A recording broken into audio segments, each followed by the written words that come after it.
संचिन्तयेत् भगवतश्चरणारविन्दम् वज्राङ्कुशध्वज सरोरुहलाञ्छनाढ्यम् उत्तुङ्गरक्तबिलसन्नखचक्रवाल ज्योत्स्नाभिराहत महद्धृदयान्धकारम् यच्छौच निःसृतसरित् प्रवरोदकेन तीर्थेन मूर्ध्नधिकृतेन शिवा शिवोऽभूत् ध्यातुर्मनः समलशैलनिसृष्टवज्रम् ध्यायेच्चिरं भगवतश्चरणारविन्दम् ध्यायेच्चिरं भगवतश्चरणारविन्दम् ध्यायेच्चिरं भगवतश्चरणारविन्दम्।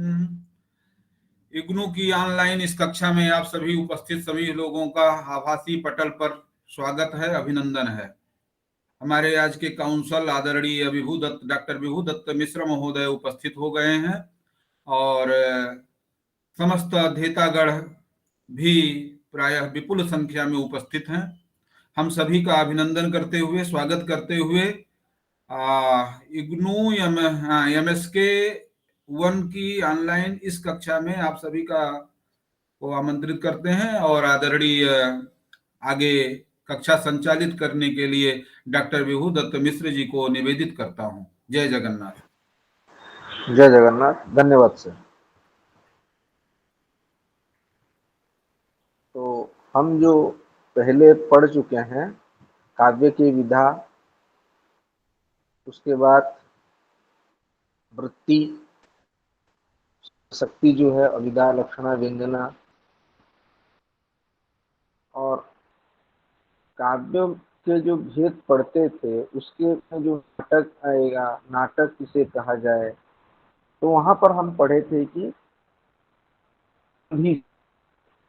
नाट्यम नाटवृत्तम पंचसंधि समन्वित। तो तभी मैं बोला था कि अर्थ प्रक्षेपक क्या है, अर्थ प्रकृति क्या है, कार्यावस्था क्या है, ये हम आगे चल के देखेंगे। तो आज वो समय उपस्थित हो गया है जिसके ऊपर आज हम चर्चा करने वाले हैं कि यह पंचसंधि है क्या, जो नाटक में रहती है। तो पंचसंधियां होती ही क्या है। तो पंचसंधि के विषय में जानने से पहले यह जानना जरूरी है कि पंचसंधि किसको लेकर बनता है। संधियां, संधि शब्द का अर्थ ही है दोनों चीजों की जहां पर मेलन हो रहा है वहां ही संधि है। तो कैसे कैसे तल पर है, इसीलिए आपका जो स्क्रीन शेयर कर रहा हूं, देखिए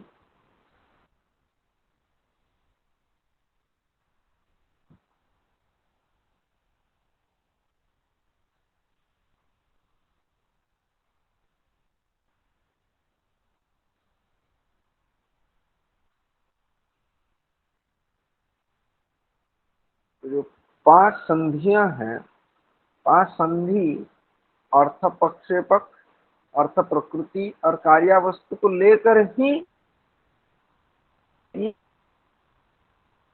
उसके बाद हम इसके बारे में मतलब 5 संधियां क्या है उसे आगे चर्चा करेंगे, जैसे कि आपकी स्टडी मटेरियल में भी उसी क्रम में दिया गया है।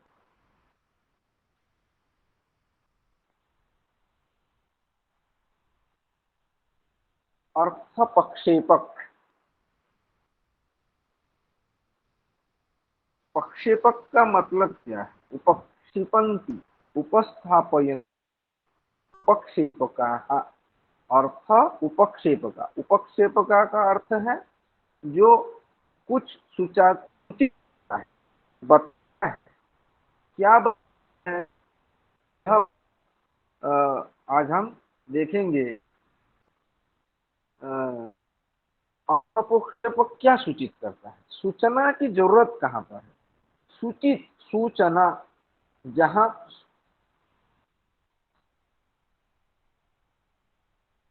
बातें ही संपूर्ण बातों की पता चले, या कुछ शब्दों की व्यवहार से पूरी जानकारी, घटना की परिकल्पना श्रोता या तो दृष्टा स्वयं करे, उसे हम सूचना कह सकते हैं। तो अर्थ प्रक्षेपक उसे कहा जाता है ज्यादातर मूलतः जिस घटना को मंच पर, जहां पर नाटक हो रहा है, उस मंच पर अभिनय के द्वारा जो दर्शक को दिखाया नहीं जा सकता, उसे अर्थप्रक्षेपक कहा जाता है। तो उसमें अर्थप्रक्षेपक का बहुत बड़ी भूमिका रहती है। ऐसी बहुत सारे दृश्य हैं जो रंगमंच पर, नाटक पर नहीं किया जा सकता है। आज की फिल्मों में जो सारी चीजें कुछ ओपन है, वो नहीं देखेंगे तो उसमें भी बहुत सारे चीजें पूरा ओपन, खुल्लम खुल्ला लिखा नहीं गया है। उसमें हम लोग समझ लेते हैं, और जिसकी जितनी समझ शक्ति है, सामर्थ्य है, शक्ति, वो उसी हिसाब से उसे समझता है, उसी लेवल तक समझता है, बोला जा सकता है। तो उपक्षिपंती, उपस्थापित,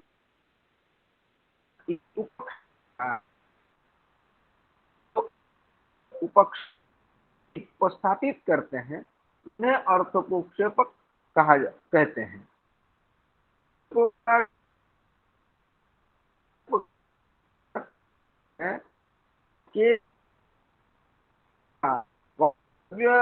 के सम्मता या पर्यंतम तथा दिनद्वयाद्विज अन्याच्या विस्तर सूच्या सार्थोपक्षेपकी उदेहि। जो अंक में अदर्शनीय कथा है, जो अदर्शनीय कथा मतलब इसे दिखाया नहीं जा सकता, जैसे युद्ध, रणभूमि का दृश्य रहता है, उसका दृश्य नहीं दिखाया जा सकता है। जिस अति निकटवर्ती जो क्रियाएं हैं वो नहीं दिखाया जा सकता है। चीजों को अर्थप्रक्षेपक के माध्यम से सूचना दिया जाता है। वर्षा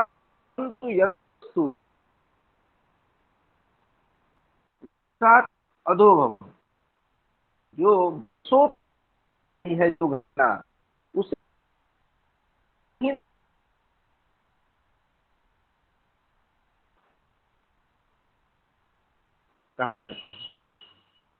जैसे कहा जाता है, युद्ध आदि विषय जो अंक में योग्य तो नहीं है, किंतु बतानी आवश्यक है। दिखाया युद्ध करना जो रंगमंच पर संभव नहीं है, दिखाया नहीं जा सकता। कुछ युद्ध हुआ है,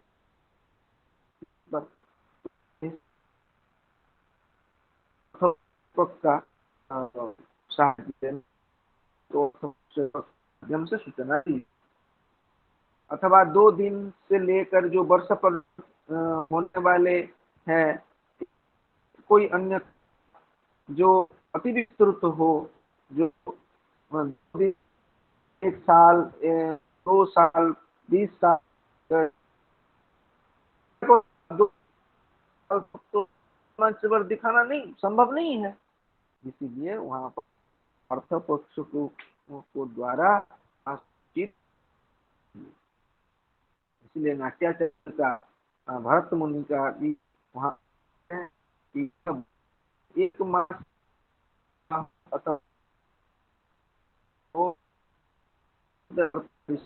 आदि और क्षेपक प्रकरणों के द्वारा किया जा सकता है। तो ये बंधन कदापि नहीं होना चाहिए। 1 साल से ज्यादा का समय वाला का घटना, उसमें उपनिबंधन नहीं होना चाहिए। और वस्तुतः इसलिए राम विषय के रूपक प्रबंध में राम के 14 साल वनवास काल में आदि काव्यांशों को एक रूप में अर्थप्रक्षेपक के द्वारा उपनिबद्ध किया गया है, जिनमें नाट्य शास्त्र की मर्यादा की पूर्ण रक्षा हुई। जो कार्य दिन के अवसान में संपाद्य संपन्न हो, दिन में न हो सकता हो तो उसे भी अंकच्छेद करके सूचित करना चाहिए। अभी और किसी चीज को अर्थप्रक्षेप कहा जाता है। अभी उसका कहाँ कहाँ कितना भेद है उसे बता रहे हैं। तो उसका 5 भेद है। एक है विस्कंभक, दूसरा प्रवेश, शुद्धिका, 4 अंका, 5वां अंकमुख। विस्कंभक, प्रवेशक, 4 अंकमुख। छोटे हैं अर्थोपक्षेपक। तो किसको क्या बोलते, इसका भी एक अलग अलग से लक्षण बनाया गया है, तो उसे हम देखेंगे।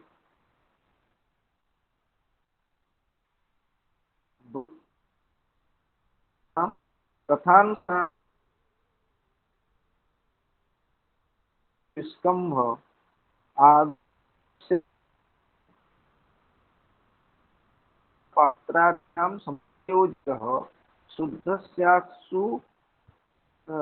स्यात्तु संकीर्णो नीचम नीचम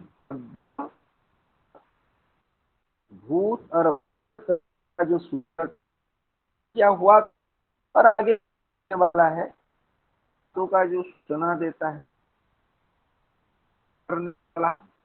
कथा को लंबी ना करके छोटी कर दे, वैसा अंश को विस्कंभक कहलाता है। यह अंक के आदि में रहता है। जब नाटक शुरुआत होता है तो उसे हर एक अध्याय को अंक अंक बोला जाता है। तो अंक की शुरुआत में यदि यह स्थिति बनी कि कोई कहने वाला हो कि इतने साल पहले ऐसा हो रहा था, विस्कंभक कहा जाता है। वो मध्यपात प्रयोग करते हुए तब करते हैं, तब इसे शुद्ध विस्कंभक कहते हैं। कोई एक पात्र हो या इसे करें या बोले उस घटना को तो उसको विस्कंभक कहते हैं, शुद्ध विस्कंभक पात्र द्वारा प्रयोग किया जाए तो उसे का उदाहरण महाभारत के 5वें अंक में स्मशान में स्थित कपाल कुंडला के द्वारा, मिश्र संकीर्ण विस्कंभक का उदाहरण रामाभिनंदन में शपणक और कापालिक। यहाँ किरदार है, मध्यम, यह शुद्ध नीच विस्कंभक का नामकरण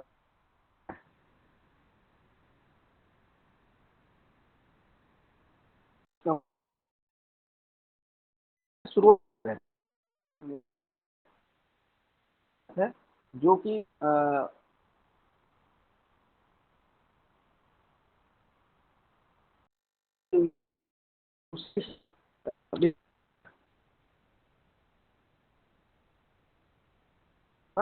रहेगी। उसके बाद आता है प्रवेशक। प्रवेशक क्या है? प्रवेशक भी विस्कंभक के सदृश होता है, किंतु इसका प्रयोग नीच पात्रों द्वारा करवाया जाता है और इसमें उक्तियां उदात्त उत्कृष्ट रमणीय नहीं होती। इसका प्रयोग दूसरे अंक के आगे किया जाता है और पहले अंक में नहीं, जैसे बेणी संहार के 4th अंक में राक्षसों की जोड़ी द्वारा। तो यहाँ जो प्रवेशक बोला जा रहा है, यह भी अतीत या भविष्य के बारे में बोलेगा, लेकिन इसकी स्थिति यदि अंक की पहले है वो फिर प्रथम अंक में ही है तो उसे विस्कंभक कहा जाएगा। लेकिन ऐसी स्थिति मान लीजिए दूसरी हो, तीसरी या चौथी अंक में हो, अंक की शुरुआत में, तो उसे प्रवेशक कहेंगे। यदि वह नीच पात्र के द्वारा ही क्या सूचित किया जा रहा है, नीच पात्रों के द्वारा ही अभिनय किया वहां बोला जा रहा है, तो वहां पर उसे प्रवेशक कहा जाएगा, वहां पर उसे विस्कंभक नहीं कहा जाएगा। इसका प्रयोग दूसरे अंक के आगे किया जाता है, पहले अंक में नहीं। कहा और एक बड़ी बात है यहाँ पर याद रखने की, निष्कंभक का उदाहरण कहाँ पर है, प्रवेशक का उदाहरण कहाँ पर है, जो आपके ग्रंथ में या तो आपके स्टडी मटेरियल में जो उदाहरण दिया गया है उसे आप नोट कर दीजिएगा, तो आपको परीक्षा में बहुत सुविधा होगी। उसके बाद आता है चुलिका। चुलिका में क्या होता है, जवनिका के भीतर स्थित पात्रों के द्वारा की कोई वस्तु अर्थ की सूचना को चुलिका कहते हैं। जैसे महावीर चरितम नाटक के चतुर्थ अंक में नैपथ्य से कोई बोल रहा है, अरे वैमानिक गण रंगमंगल कार्य प्रारंभ किए जाए आदि। यहाँ नैपथ्यवर्ती पात्र यह सूचना दे रहे हैं कि राम ने परशुराम को जीत लिया है। तो नैपथ्य क्या किसे कहते हैं, नैपथ्य उसे कहते हैं जहाँ सम्मुख में कोई किरदार ना हो, पर्दे के पीछे कोई है, कौन है पता नहीं, पर्दे के पीछे कोई है, उसने कुछ बोला है, वैसी पात्र को नैपथ्य, जो सामने नहीं है छुप कर है उसे नैपथ्य से ध्वनि आता है। तो जवनिका शब्द का अर्थ है पर्दा, पर्दे के पीछे रहकर जो पात्र किसी कुछ वस्तु के विषय में जब सूचना देती है, कुछ बोलता है, तब उसे चुलिका कहा जाता है। तो इसके बारे में ये अंक के पीछे पहले कहा जाएगा, अंक के मतलब कहा अंक के अंतिम में ऐसा नहीं है। अभिनय के दौरान किस घटना की कोई एक सूचना पर्दे के पीछे से कोई बोल रहा है, तो उसे नैपथ्य से बोला जा रहा है, तो उसे चुलिका बोलकर कहा जाता है। आप देखिएगा जब आप ये पढ़ेंगे, अभिज्ञान शाकुंतल नाटक एक ऐसा नाटक है जहाँ पर हर एक उदाहरण इस विषय का, शास्त्र ज्ञान का जो उदाहरण चाहिए तो अभिज्ञान शाकुंतल में मिल जाता है। तो चुलिका से कोई पीछे से कोई बोल रहा है कि ऐसा हुआ है,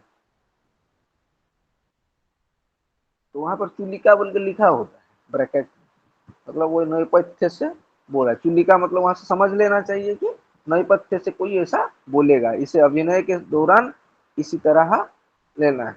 तो स्क्रिप्ट कालिदास ने लिखा है, महाकवि कालिदास ने जब स्क्रिप्ट लिख रहे हैं तो वहां पर वो बोल दे रहे हैं कि यह ऐसी स्थिति है, यह यहाँ से बोला जाए।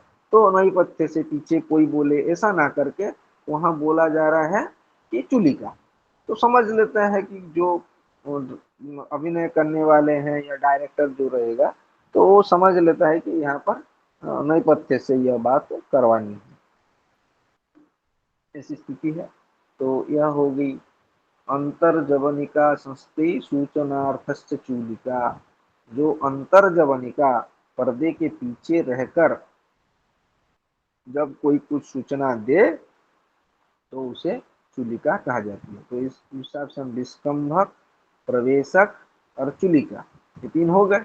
अभी आते हैं अंकावतार। अंकावतार में क्या आता है, अंकान्ते सूचितः पात्री तद अंकस्य अविभागतः यत्रांको अवतरः अवतरति येषो अंकावतार इति स्मृतः। पूर्व अंक के अंत में उसी के पात्रों द्वारा सूचित किया गया, अंक में कोई अभिनय कर रहे हैं कुछ किरदार, और अंक उसी अंक की परिसमाप्ति है और नेक्स्ट सीन की शुरुआत है, नेक्स्ट अंक की शुरुआत होने वाली है। उसी समय पहली जो अंक चल रही है, अभिनय चल रहा है, उसमें जो पात्र अभिनय कर रहे हैं उनके द्वारा दी गई सूचना अंक की अंत में, अपने उसी अंक के अंत में आगे होने वाली, जो अंक में क्या होने वाली उसकी थोड़ी सी सूचना दे दे, तो उसे कहा जाता है अंकावतार। क्या हो रहा है, पूर्व अंक के अंत में उसी के पात्रों द्वारा सूचित किया गया जो अगला अंक अवतीर्ण होता है, उसे अंकावतार कहते हैं। जैसे शाकुंतल में पंचम अंक के अंत में उसके पात्रों द्वारा सूचित किया हुआ षष्ठ अंक पूर्व से अभिव्यक्त उसका अंक जैसा ही अवतरण हुआ है। पंचम अंक में जैसे पात्रों द्वारा बोला जा रहा है उसी हिसाब से षष्ठ अंक में बातें आएंगी। फिर अंकमुख, अंकास्य भी बोला जाता है। अंकमुख को अंक, आस्य शब्द का अर्थ है मुख, तो उसी हिसाब से अंकास्य भी का अर्थ जो है अंकमुख का भी वही अर्थ है। यत्र स्यात् अंकः एकस्मिन् अंकानां सूचनाखिला तद अंकमुखम इत्याहु बीजार्थख्यापकम च तत्। जहाँ एक ही अंक में सब अंकों की अविकल सूचना की जाए और जो बीजभूत अर्थ का सूचक है उसे अंकमुख कहते हैं। जैसे मालती माधव के प्रथम अंक के प्रारंभ में ही कामंदकी और अवलोकिता ने अगली सब बातों की सूचना दे दी है। प्रथम अंक की शुरुआत में सब अंकों की सूचना यदि दे दी जाए तो पहली बात है तो अंक की शुरुआत में ऐसी सूचना देने पर हम विस्कंभक बोल सकते थे, लेकिन नहीं, विस्कंभक में पूरी कहानी की सूचना नहीं दी जाती, सिर्फ आगे होने वाली घटना की सूचना दी जाती है, तब उसे हम विस्कंभक बोल रहे हैं। तो विस्कंभक से जो अंक मुख है उसका भेद देखना है, तो उसमें भेद है। तो कैसी भेद है, तो वहां पर देख लीजिए, यहाँ पर विस्कंभक में क्या है, वृत्तवर्तिष्यमाणानाम, ऐसी घटना जो आगे होने वाली है, कथांशानाम निदर्शक, ऐसी कथा की, ऐसी बातों की जो निदर्शक है, जो सूचना देती है, सूचक है। या तो छोटी बड़ी बात को छोटी करके 2 साल 1 साल में हुई बात को एक लाइन में बोल दे कि हाँ ऐसी 1 साल से चली आ रही थी ऐसी कोई घटना, या तो कोई घटना हुई थी और 1 साल की बात बोलकर फिर कहानी शुरू होती है। जैसे फिल्मों में आप लोग देख 2 years लेटर ऐसे लिखा हुआ आता है, तो उसी हिसाब से यहाँ पर बोल दिया जाता है कि ऐसी ऐसी घटना है, तो वहां पर विस्कंभक बोला जा रहा है। लेकिन जहां पर पूरे सारे अंक की बातें बोली जा रही हो, वैसी स्थिति पर उसे विस्कंभक ना बोलकर उसे अंकमुख बोला जा रहा है। जहाँ एक ही अंक में सब अंकों की अविकल सूचना दी जाए और जो बीजभूत अर्थ का सूचक हो उसे अंक, बीजभूत अर्थ का, बीजभूत अर्थ मतलब क्या होता है, यहाँ थोड़ा ध्यान से सोचने की बात होता है। मान लीजिए आप एक फिल्म देख रहे हैं, कोई सिनेमा देख रहे हैं, तो आपको हमेशा थोड़ा दिमाग लगा कर देखना चाहिए। सब हमेशा साहित्य अलंकार शास्त्र आप पढ़ रहे हैं तो आपको उसी नजरिया से देखना है, ऐसी कौन सी सेंटेंस है या कौन सी बात है फिल्म में, ऐसी कौन सी डायलॉग रहती होगी जिसे हटा देने पर पूरा का पूरा सिनेमा मतलब फिल्म बिगड़ जाएगा। मतलब एक ही सेंटेंस, एक ही डायलॉग पर पूरा सिनेमा खड़ा होता है, उसका मेन मुख्य, तो कहानी की कोई एक मूल बीज रहता है।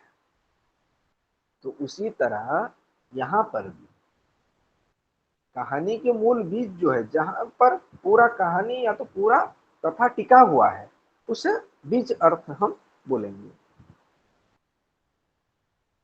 स्टोरी का जो मेन पॉइंट रहता है, और वो यदि चमत्कारिता से ना रहा तो सस्पेंस लगी रहती है, कहानी देखने के लिए इच्छा जागृत रहती है, इसीलिए कहानी आगे बढ़ता है और दर्शक भी अभिभूत साकांक्षा सहित वो देखता है कि आगे क्या होने वाला है। और जब कहानी आपको स्टोरी पता चल जाए ना, तो आगे की स्पृहा जो है वो मर जाती है ज्यादातर जगह पर। तो बीजभूत अर्थ का भी परिप्रकाश कर दे कि ऐसी घटना होने वाली है, तो वह है अंकमुख बोल के उसे कहा जाता है, या अंकास्य बोल के कहा जाता है। और अंकमुख का दूसरा भी लक्षण दिया जा रहा है, अंकांत पात्रैः व अंकस्य छिन्नांकस्य अर्थ सूचनात्। अंक के अंत में प्रविष्ट किसी पात्र के द्वारा विच्छिन्न अंक की अगली कथा का सूचन करने से अंकास्य अथवा अंकमुख होता है। इसका अर्थ क्या होता है? मान लीजिए देखिएगा, सिनेमा का एग्जाम्पल दें तो ज़्यादा अच्छा आप लोग समझ पाएंगे। आजकल के ज़माने में जो रहता है, एक सीन चल रहा है, मान लीजिए हीरो हीरोइन का कुछ सीन, बातें हो रही हैं, और सेकंड सीन जब आता है वहाँ विलियन की हो या कॉमेडियन की सीन आ जाता है, वहाँ कॉमेडियन के सीन थोड़ा आ रहा है, तो कॉमेडियन सीन खत्म होने के बाद फिर हीरो हीरोइन का सीन आने वाला है। वहाँ जहाँ से छोड़े हैं वहाँ से आगे किया हुआ है, तो फिल्म है इसीलिए हम डायरेक्ट जंप कर रहे हैं। लेकिन जब थिएटर में ये सारे चीजें चलता है या तो रंगमंच में, उसका सूचना देने वाला जो रहता है वह, उसे अंकमुख कहा जाता है या अंकास्य बोलकर कहा जाता है। जैसे यहाँ पर कह रहे हैं महावीर चरित के द्वितीय अंक में, अंत में सुमंत्र का प्रवेश होता है। महावीर चरित नाटक में सुमंत्र प्रवेश कर रहे हैं। यहाँ पूर्व अंक के अंत में प्रविष्ट सुमंत्र रूप पात्र ने अगले अंक की सूचना की थी। सुमंत्र भगवान वशिष्ठ, विश्वामित्र, भार्गव, परशुराम आप सबको बुला रहे हैं, और लोग कहाँ है भगवान वशिष्ठ और विश्वामित्र? सुमंत्र महाराज दशरथ के पास विराजमान है, और लोग तब वहीं चला जाए। तो यहाँ जो है तब वहीं चला जाए, तो इसका मतलब क्या हो रहा है? नेक्स्ट सीन क्या आने वाला है? जहां पर सब लोग हैं वहां पर महाराज दशरथ का मतलब जो सीन है वह आने वाला है, वह अंक।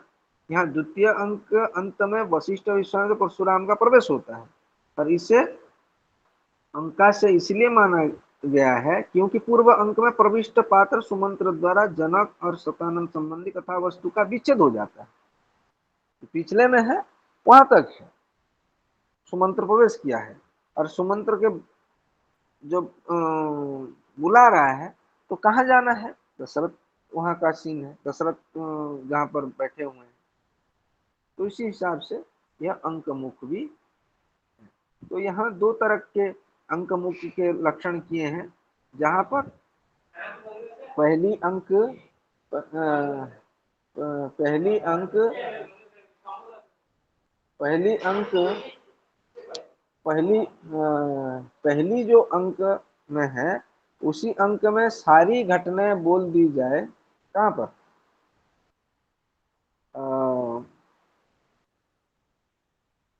बाकी अंकों में क्या क्या घटने वाली है, वो सारी चीजें यदि पहली अंक में बोल दिए जाए, यहाँ तक कि कहानी की जो बीजभूत अर्थ है वह भी बोल दिया जाए, तो सूचना के तरह बोला जाए, नहीं कि विस्तृत से सूचना दी जाए, तो उसे अंकमुख कहा जाता है।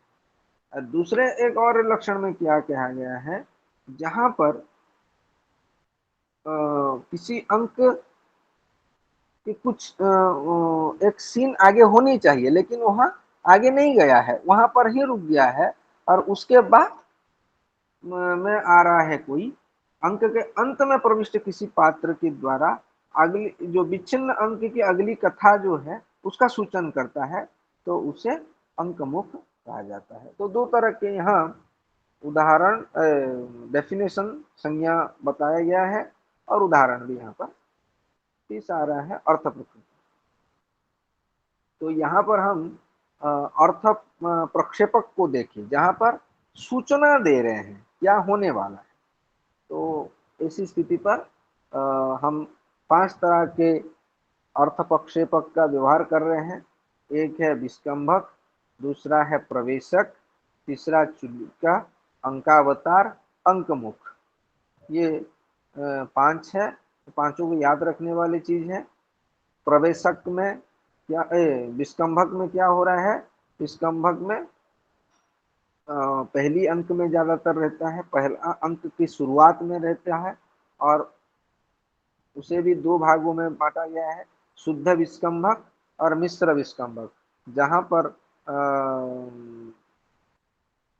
दो मध्यम पात्र प्रयोग हो तो उसमें शुद्ध विस्कंभक, और जहां पर मध्यम के साथ दूसरा कोई मिल जाए, नीच पात्र, तो उसे कहा जाएगा मिश्र विस्कंभक कहा जाएगा। फिर आता है प्रवेशक, जो कि विस्कंभक के सदृश उसका समानता है, और वहाँ सिर्फ एक ही चीज यहाँ पर अलग है कि वो प्रथम अंक में रहेगा, ये दूसरे अंक अंक के आगे किया जाता है, दूसरे अंक के आगे। प्रवेशको अनुदत्तुक्त्या नीच पात्र प्रयोजिति अंक द्वयांतर विज्ञेय। दो अंकों के बाद जो आता है, दो अंक में नहीं, प्रथम और द्वितीय में नहीं आता, दो अंकों के बाद आता है, और वह नीच पात्रों के द्वारा सूचना दी जाती है, इसीलिए उसे प्रवेशक कहा जाता है, उसे और विस्कंभक नहीं कहा जाता।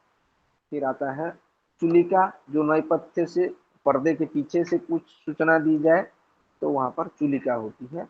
अंकावतार, अंकावतार पूर्व अंक के अंत में किसी पात्र के द्वारा कही गई बातों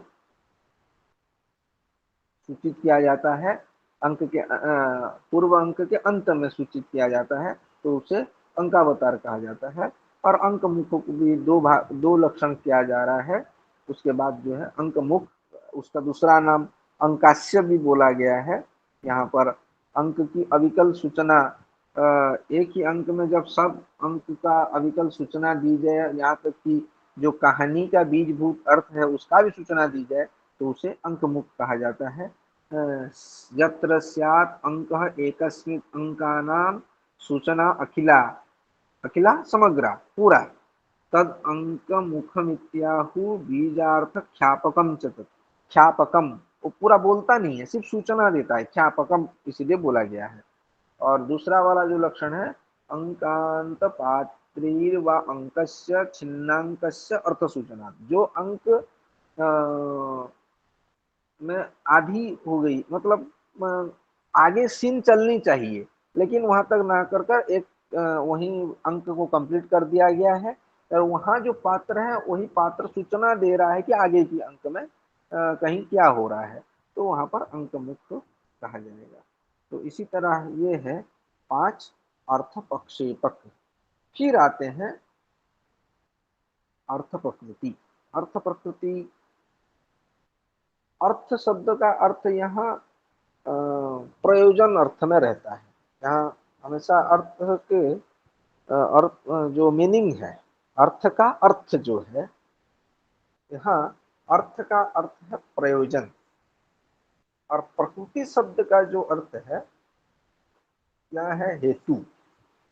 हेतु अर्थ का अर्थ को और ज्यादा परिष्कार करें तो यहाँ पर हेतु न साधनोपाय, प्रयोजन सिद्धि के लिए जो उपाय साधन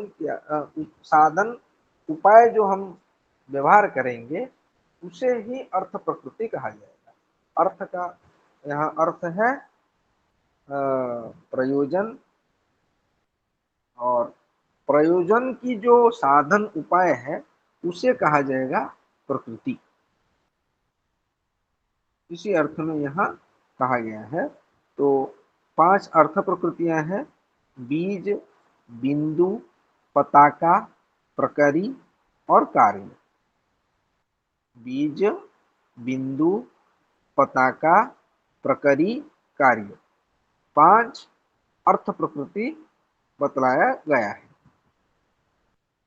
देखिए यहाँ पर लिखा हुआ है, यहाँ प्रकृति शब्द हेतु अथवा साधन के अर्थ में प्रयुक्त हुआ है, अर्थात नाट्य रूपी प्रयोजन की सिद्धि में जो साधन अथवा हेतु बनती है उसे अर्थ प्रकृति कहते हैं। इस अर्थ प्रकृतियों को समझकर विधि पूर्वक प्रयोग करना चाहिए। तो इसे थोड़ा समझना भी है, किसे बीज बोले, किसे बिंदु बोला जाए, पताका का अर्थ क्या है, प्रकरी का अर्थ क्या है, और कार्य का अर्थ क्या है।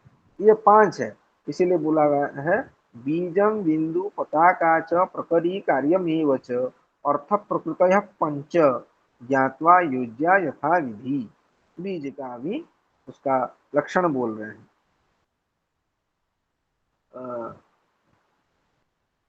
अर्थ प्रकृतयः प्रयोजन सिद्धि हेतवः तत्र बीजम् अल्पमात्रं समुद्दिष्टं बहुधा यद् विसर्पति फलस्य प्रथमो हेतु बीजं तद् अभिधीयते।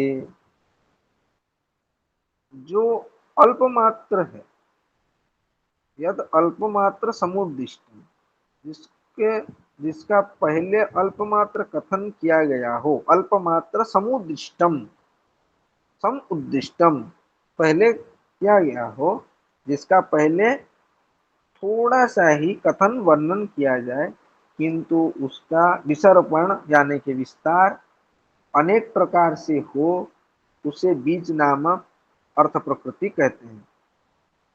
कहानी में घटना एक है, उसे बहुत सा तरीके से विस्तृत किया जाए एक ही अर्थ को, तो उसे बीज कहा जाएगा। जिसका बहुत तरीके से, बहुतों उपायों से उसे प्रकाशित वर्णन किया जाए तो जिसको वर्णन किया जाए उसे बीज कहा जाएगा। यह अर्थ प्रकृति फल की सिद्धि का प्रथम हेतु होती है। जो नाट्य रूप प्रयोजन है उसकी पहली ही हेतु होती है। इसका अभिप्राय यह है कि जैसे कोई बीज अपनी अंकुरित अवस्था में छोटे रूप में दिखाई देता है और बाद में बहुत प्रकार से फैलता चला जाता है तथा फल का आदि कारण भी वही होता है, ठीक वैसे ही बीज नामक अर्थ प्रकृति भी होती है। यहाँ पर बहुत सुंदर उदाहरण भी दिया गया है। जैसे कि पेड़ होने से पहले पेड़ अंकुर होता है और पेड़ का हमारा वास्तविक प्रयोजन कहाँ पर है? फल में है। पेड़ में जो फल होगा तो फल में हमारा प्रयोजन है, लेकिन फल की प्रयोजकता सिद्धि के लिए पहली कारण क्या है? बीज का अंकुरित होना, और अंकुर होना ही में पहली बीज है। तो पहली, उसके बाद वो पेड़ होगा, पेड़ से फिर वो बहुत बड़ा होगा, बड़ा होने के बाद उसी ऋतु आने पर ही वो फूल, फूल से फिर पुष्प, पुष्प से फिर फल की ओर जाएगा। तो फल पाने के लिए ये पहली कारण है बीज, और जिसे बहुत विस्तार किया जाए उसी हिसाब से पहले उसका स्वल्प मात्र वर्णन होता है अथवा बाद में अनेक तरह से विस्तार होता है। रूपक जी में नायक का मुख्य उद्देश्य अथवा नायक के लिए उचित उपयुक्त उद्देश्य को फल कहलाता है, और उस फल की प्राप्ति के लिए हेतु रूप, उपाय रूप अथवा साधन रूप जो पहला कार्यकलाप किया जाता है उसे बीज नामक अर्थ प्रकृति कहते हैं। जैसे रत्नावली नाटिका में वत्सराज उदयन को रत्नावली की प्राप्ति फल है, और भाग्य की अनुकूलता से युक्त मंत्री योगंधरायण का किया गया कार्यकलाप प्रयास आदि उस फल का प्रथम हेतु है, पहला कारण है। यदि योगनारायण का योजनाबद्ध प्रयास नहीं होता तो वत्सराज उदयन को रत्नावली की प्राप्ति भी नहीं होती। यह उदाहरण दिया गया है। इसका अन्य उदाहरण जैसे बेणी संहार नाटक में द्रौपदी का केस संयमन का केस बांधने हेतुभूत भीमसेन के क्रोध से युक्त युधिष्ठिर का युद्ध के लिए उत्साह, ये सारी बातें वहां पर दी गई है। तो एक कहानी को पढ़कर खुद अर्थ प्रकृति को पहचानना यह वास्तविक अध्येता का लक्षण होता है। तभी यहाँ एग्जाम्पल दे दिया गया कि यह नाटिका में या यह इस नाटक में ऐसी स्थिति को यहाँ हम बीज रूपक अर्थ प्रकृति कहेंगे।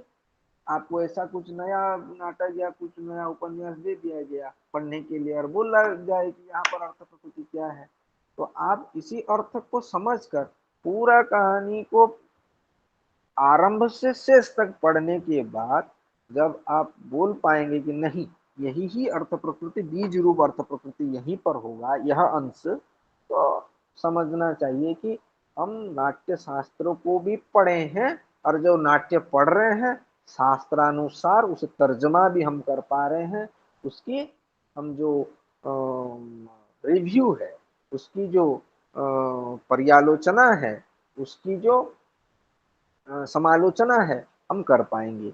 जब तक ये शास्त्र के साथ प्रैक्टिकल नॉलेज ना हो तो यह अलग चीज हो जाएगा, और पढ़ने वो सिनेमा देखने जैसा हो जाएगा, नाटक वगैरह पढ़ना ये पूरा अलग हो जाएगा।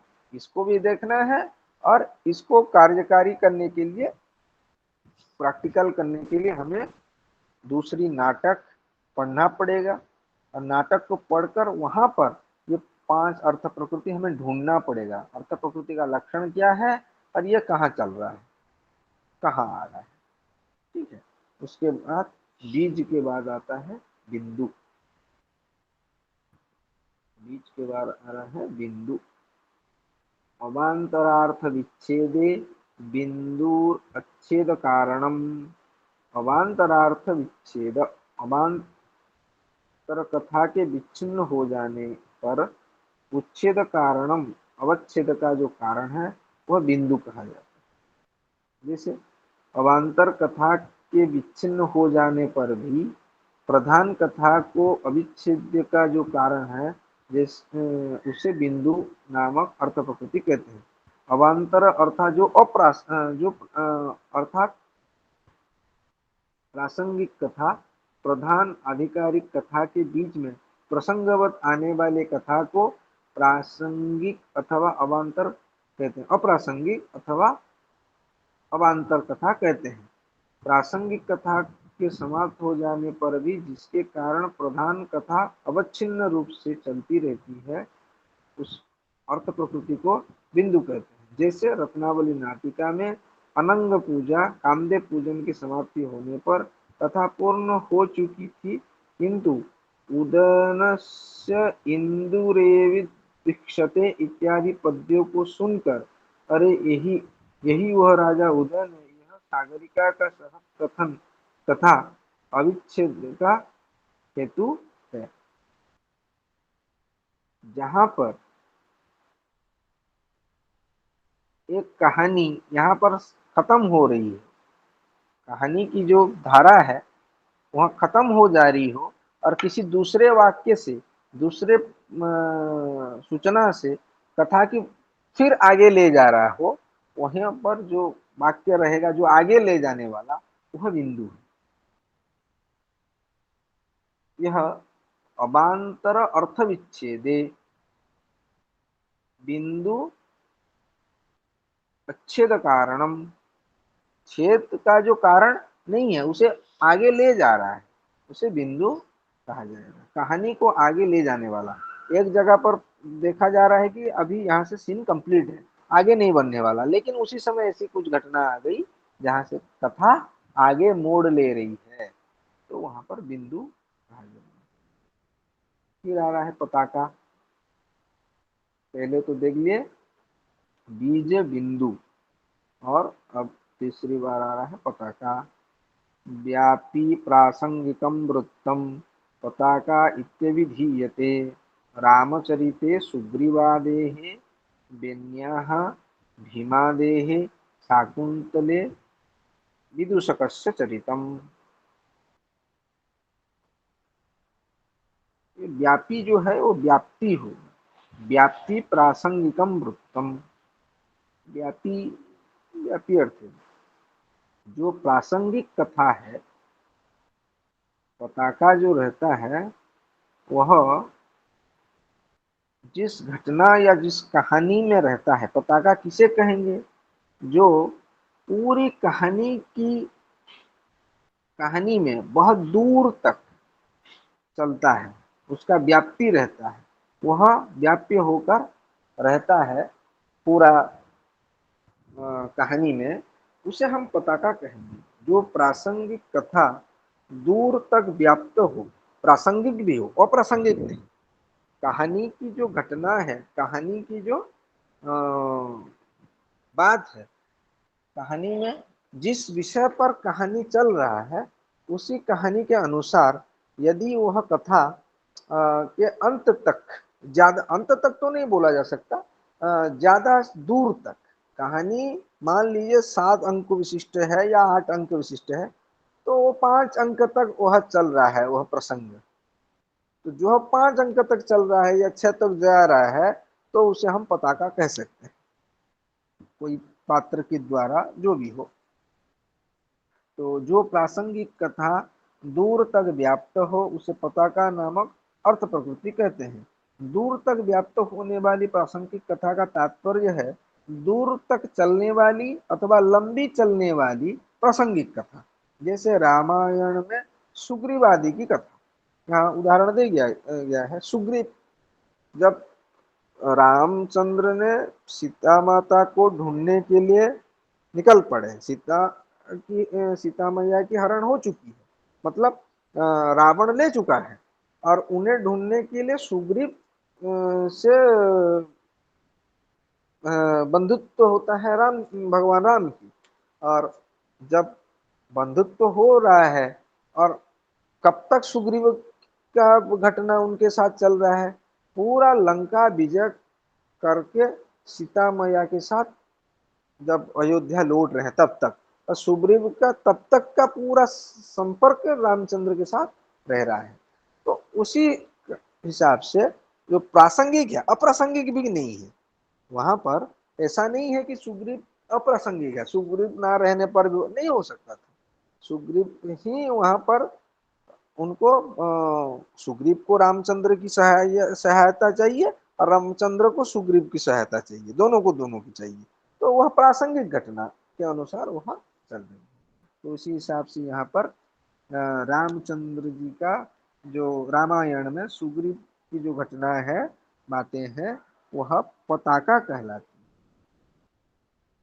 है। और बाकी जो उदाहरण है बेणी संघार में भीम आदि का कथा, और अभिज्ञान शाकुंतल में विदूषक का चरित्र। अभिज्ञान शाकुंतल में विदूषक जो हास्य किरदार है, वह जो माधव्य, उसका नाम माधव्य है, जो राजा दुष्यंत के बंधु है, वह उसका कथा भी चरित्र आगे बहुत दूर तक जा रहा है।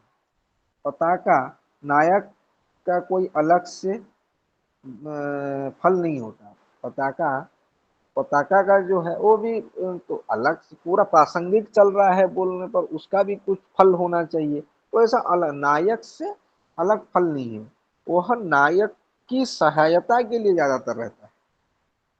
अपितु प्रधान नायक की अभिष्ट फल को सिद्ध करने के लिए ही उसकी समस्त चेष्टाएं होती है। गर्भ या विमर्श संधि में उसका निर्वाह कर दिया जाता है, जैसे सुग्रीव की राज्य प्राप्ति। सुग्रीव की जब राज्य प्राप्ति हो जाती है, उसकी निर्वाह हो गई है। भरत मुनि ने इस संदर्भ को कहा है कि आगर्भाद व विमर्शाद व पताका विनिवर्तते। यहाँ से पताका विनिवर्तते अलग हो जाता है, वहां तक पताका चलती है। अर्थात गर्भ संधि में या विमर्श संधि में पताका समाप्त हो जाती है। अर्थात आचार्य अभिनव गुप्त के अनुसार यहाँ पताका से अभिप्राय है कि पताका नायक का फल, क्योंकि कहीं कहीं निर्वहन संधि तक भी पताका कथा चलती है।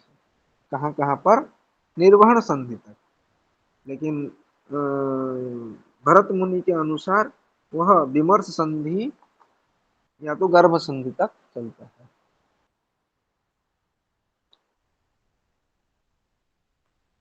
उसके बाद आता है प्रकरी।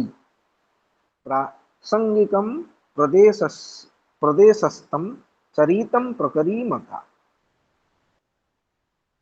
प्रसंगवत प्रकरी क्या होता है?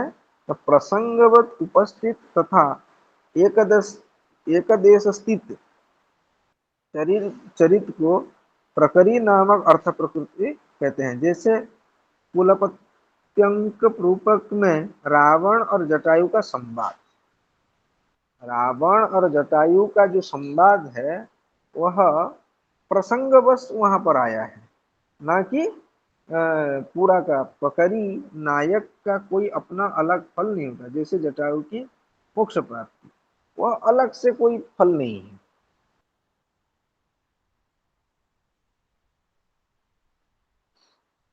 तो पहले हम देखें इसमें बिंदु, पताका, प्रकरी।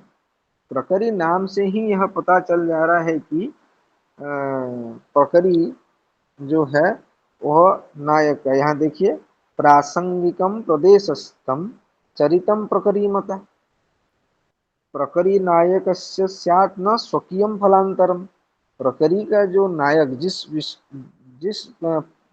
प्रासंगिक जिस प्रसंग में वो उपस्थित हुआ है, वहां तक ही उसका सब कुछ रहता है। मतलब अभिनय हो, उसका फल हो, वहां तक है, आगे नहीं जाने वाला। ऐसी स्थिति को हम प्रकरी बोलते हैं। उसके बाद आता है, प्रकरी के बाद कार्य। अपेक्षितं तु यत् साध्यम आरंभो यद निबंधन समापनं तु यत् सिद्धये तत्कार्यम इति सम्मतम। उदाहरण दिया गया है, रामचरिते रावणवध कार्य। जो हमारे साध्य है, मूल जो लक्ष्य है, अपेक्षितम तु यत् साध्यम आरंभो या निबंधनम, जिसके लिए यह निबंधन, यह नाटक लिखा गया है, जिस कारण के लिए, यत् निबंधन आरंभ, शुरुआत किया गया है, उस सिद्ध है, समापन यत् सिद्ध है, जिसकी सिद्धि के लिए होगा, समापन वहीं पर किया जाता है, कार्य बोला जा सकता है। वो है जो प्रधान साध्य है, जिसके लिए सब उपायों का किया जाता है, उसकी सिद्धि के लिए समस्त समापन किया जाता है, उसे कार्य नामक अर्थ प्रस्तुति कहते हैं। जैसे रामचरित में रावण वध, रावण वध ही मूल है, और उसका जो शुरू, यहाँ कहने का तात्पर्य यह है, कार्य किसे कहेंगे, जिसके लिए हम नाटक लिख रहे हैं। नाटक का जो मूल उद्देश्य है, एक कहानी यहाँ तक जाना है। जैसे रामायण के ऊपर आधारित कोई हम नाटक कर रहे हैं, तो राम वध तक चलेगा, तो राम वध तक हम रावण वध तक हम रखेंगे, तो माफ कीजिएगा, राम वध हो गया, वहां पर रावण वध तक हम रखेंगे। रामचरित के ऊपर कर रहे हैं, रावण वध तक हमारा कहानी चलेगा। तो रावण वध ही हमारा कैसे हो रहा है, वो मूल रावण का कहाँ आया, कैसे आ रहा है, ये सारी बातें वहां लिखी जा रही है। तो रावण वध ही हमारा साध्य है, तो उसी जो समाप्ति हो रही है, वह है कार्य। तो इसी प्रकार से जो हमारी 5 अर्थ प्रकृति आ गए, तो पहली है बीज, दूसरी है बिंदु, बीज बिंदु, तीसरी पताका, चौथी प्रकरी, और पांचवा जो है वह है कार्यम। इसी तरह बीज बिंदु पताका प्रकरी और कार्य, ये 5 अर्थ प्रकृति है।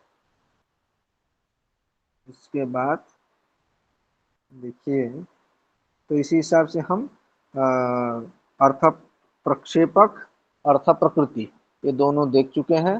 अभी आगे देखेंगे कार्यावस्था। अवस्था पंचकार्यस्य प्रारब्धस्य फलार्थिभिः आरम्भः आरम्भ यत्न प्राप्त्या सा नियताप्ति फलागमा।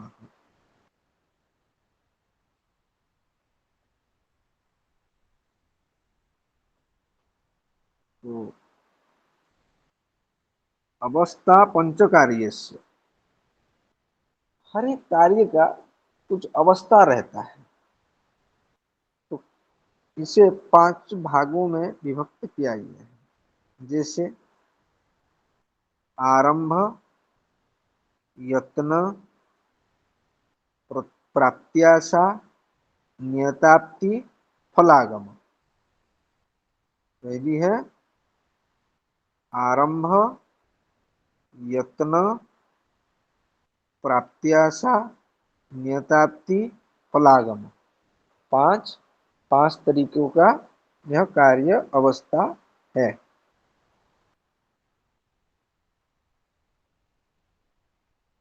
जो फल के इच्छुक पुरुष रहते हैं, प्रारब्ध से आरंभ किए गए कार्य की 5 अवस्था गिनाई। अवस्था पंचकार्यस्य प्रारब्धस्य फलार्थी भी, फलार्थी फल की आशा रखने वाले, प्रारब्धस्य जो काम कार्य शुरुआत कर चुके हैं, ऐसी कार्य की 5 स्थिति रहती है, 5 अवस्था रहती है, जिसका नामकरण 5 हिसाब से किया गया है। एक है आरंभ, एक है यत्न, दूसरा एक है प्राप्त्याशा, एक है नियताति और एक है फलागम। तो किसको किसको क्या बोलते हैं उसका अलग अलग से फिर लक्षण दिया गया है। किसको आरंभ बोलेंगे, किस स्थिति को हम यत्न बोलेंगे, कैसी स्थिति को प्राप्ति आशा बोलेंगे, कैसी स्थिति को नियताति बोलेंगे, कैसी किसको हम फलागम बोलेंगे, ये सारी चीजें हम आगे देखेंगे। तो ये है कार्य की अवस्था। आरंभ भवेत् आरंभः औत्सुक्यम यन्मुख फल सिद्धये। मुख्य फल की सिद्धि के लिए जो औत्सुक्य है उसे आरंभ नामक अवस्था कहते हैं। आरंभ शब्द से ही यह अपनी जो स्थिति है, कार्य की जो स्थिति है, उसको यह स्पष्ट रूप से बता दे रहा है कि हम आरंभ किसे बोलेंगे। तो नाट्य की दृष्टि से डेफिनेशन या संज्ञा दी गई है, वो अलग चीज है, लेकिन नाम सुनते ही हमारे मन में, हमारी मन मस्तिष्क में जो अर्थ प्रस्फुटित हो रहा है, जो अर्थ हमें समझ में आ रहा है, उसे हमें पता चल सकता है कि यह किस स्थिति के विषय में बोला जा रहा है। तो यहाँ पर आरंभ शब्द से जो हमारी लक्ष्य है, जो हमारी साध्य है, का जो नाटक का जो मूल लक्ष्य है, मूल लक्ष्य मतलब नाटक की कहानी में जो लक्ष्य है, कहानी की जो गति है, अंतिम फल की जो कामना है, फल प्राप्ति है, फल की जो है, उसके लिए मुख्य फल की सिद्धि के लिए जो औत्सुक्य है, मन में जो उत्साह है, उसे ही आरंभ नामक अवस्था कहते हैं। जैसे रत्नावली नाटिका में राजकुमारी रत्नावली को अंतपुर में लाने के लिए मंत्री योगंधरायण की उत्कंठा, इसी प्रकार नायक नायिका आदि का भी उत्सुक समझना चाहिए।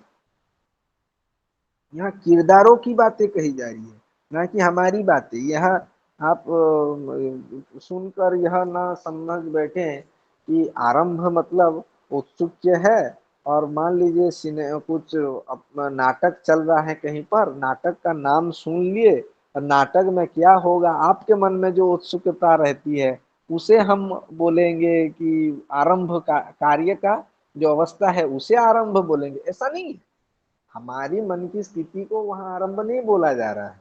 यहाँ पर हमेशा याद रखने का यह बात है कि यहाँ हम कहानी में जो किरदार चल रहे हैं, जो पात्र अभिनय कर रहे हैं, उनकी कैसी स्थिति रहेगी, कौन सी स्थिति में उसकी कौन सी नामकरण है, उसे हमें देखना है, ना कि हमारी मन की अवस्था। मान लीजिए किसी को थ्रिलर अच्छा लगे और फिल्म है जो क्लासिक टाइप का, तो उसमें तो किसी का मतलब जो क्लासिक टाइप का आदमी रहेगा, उसके मन में तो औत्सुक्य नहीं आएगा, तो वहां पर क्या कार्य स्थिति नहीं रहेगा, कार्यावस्था नहीं रहेगी, ऐसी नहीं है, वहां रहेगी। तो हमारे ऊपर यह निर्भर नहीं कर रहा है। यहाँ पर कहानी का जो साध्य रूप है, साध्य को प्राप्ति करने के लिए जो औत्सुक्य पहली किरदार में दिखाई जा रही है, उसको हम उसी हिसाब से कार्य की अवस्थाएं विभागीकरण कर रहे हैं। तो मुख्य फल की सिद्धि के लिए जो उत्सुक्य है, उत्साह है, उसे हम क्या बोल रहे हैं, आरंभ नामक कार्यावस्था बोल रहे हैं। फिर आ रहा है यत्न। यत्न शब्द से अर्थ हो सकता है, ऐसा एक शब्द है, इसे और स्पष्ट करने के लिए प्रयत्न भी बोला जा सकता है। यत्न का शब्द का अर्थ है प्रयत्न, चेष्टा। प्रयत्नस्तु फलावाप्तौ व्यापारो अतित्वरान्वितः। फलावाप्तौ, अवाप्ति, प्राप्ति, फल प्राप्ति के लिए जो व्यापार किया जाता है, व्यापार चेष्टा, बहुत सारे क्रियाएं हैं। दर्शन शास्त्र में आप व्यापार पढ़े होंगे, तज्जन्यत्वे सति तज्जन्य जनकत्वम व्यापारत्वम, ये अलग चीज है। वहां पर जो व्यापार शब्द है, या आप अनेक जगह पर आप व्यापार का मतलब बिजनेस समझे होंगे, किसी अर्थ में यह नहीं है। यहाँ व्यापार का शब्द चेष्टा, यत्न, व्यापारो अति त्वरान्वित। अति त्वरान्वित, इसका अर्थ क्या है? शब्द का अर्थ है शीघ्र, झटिति, जल्दीबाजी, जल्दबाजी में। तो अति त्वरान्वित, अति शीघ्रता के रूप से जो व्यापार किया जाए, चेष्टा किया जाए, किसके लिए? फल प्राप्ति के लिए। उसे हम क्या बोलेंगे? उसे फलाप्तो व्यापारो अति त्वरान्वितः यथा रत्नावल्याम। रत्नावली में उसका उदाहरण, तथापि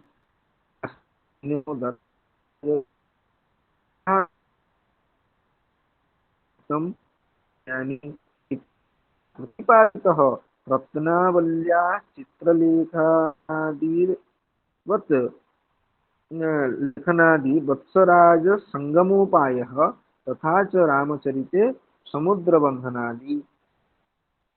फल प्राप्ति के लिए अत्यंत त्वरायुक्त व्यापार को यत्न अथवा प्रयत्न नामक कार्यावस्था कहते हैं। जैसे रत्नावली में रत्नावली का चित्रलेखन, यह वत्सराज उदयन से रत्नावली के समागम का त्वरान्वित शीघ्रता से युक्त क्रियाकलाप प्रयत्न नामक कार्यावस्था है। अथवा रामायण में समुद्र बंधन आदि या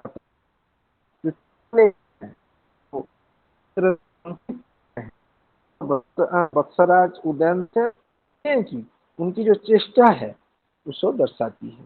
तो उसे कहा, क्या कहा जाएगा? उसे यत्न या प्रयत्न नामक कार्यावस्था। यहाँ पर भी मैं बोल चाहता हूँ, यहाँ जो कार्यावस्था है, कहानी में जो पात्र है उनकी जो चेष्टाएं हैं, जो व्यापार है, उसी के हिसाब से इसका अवस्था का नामकरण किया जाता है। हम फिल्म